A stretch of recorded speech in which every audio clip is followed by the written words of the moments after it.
ម្នាក់មួយជើងបាទឈ្នះម្នាក់ជើងអធិស្ឋាន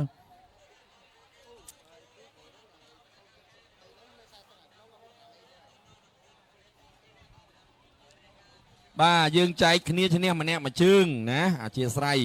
បាទលោកគ្រូប្រទាដៃយើមិនមែនទេលើកនេះគេ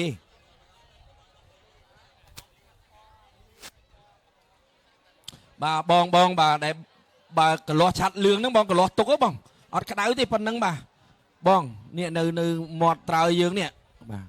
កន្លោះទុកហ៎បងឆាត់ហ្នឹងកន្លោះទុកហ៎បាទបងលើទូកបងលើទូកបាទបងកំពុងដាក់ជាក់នេះ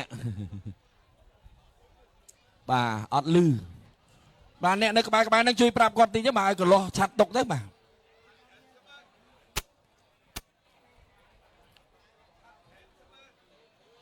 បាទបង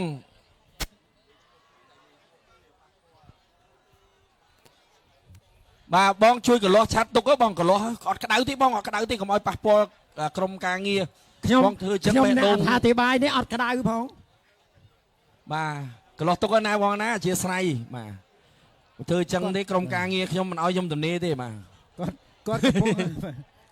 បាទឥឡូវយើងបន្តទស្សនាគូជាបន្តស្រីខ្មៅមានជ័យខ្សែទឹកខាងក្រៅបាទច័ន្ទមានជ័យរស្មីផ្កាយព្រឹកបាទអូហូយបាទជើងទី1ចាញ់ណាទួលច័ន្ទជើងឆ្នុកជើងឆ្នុកដូរវិញដាច់បាទភ្នំធំជើងឆ្នុកបាទភ្នំដិលបាទសម្រាប់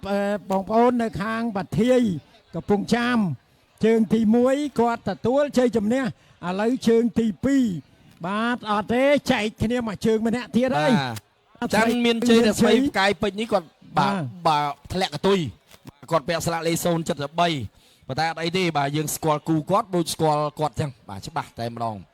អញ្ចឹងបានន័យថាស្រីខ្មៅមានជ័យទទួលបានជ័យជំនះមួយជើងនៅជើងទី2ច័ន្ទមានជ័យរស្មីផ្កាយពេជ្រគាត់ទទួលបានជ័យជំនះនៅជើងទី1ចែកគ្នាឈ្នះម្នាក់មួយជើងបាទអ្នកព្រៃ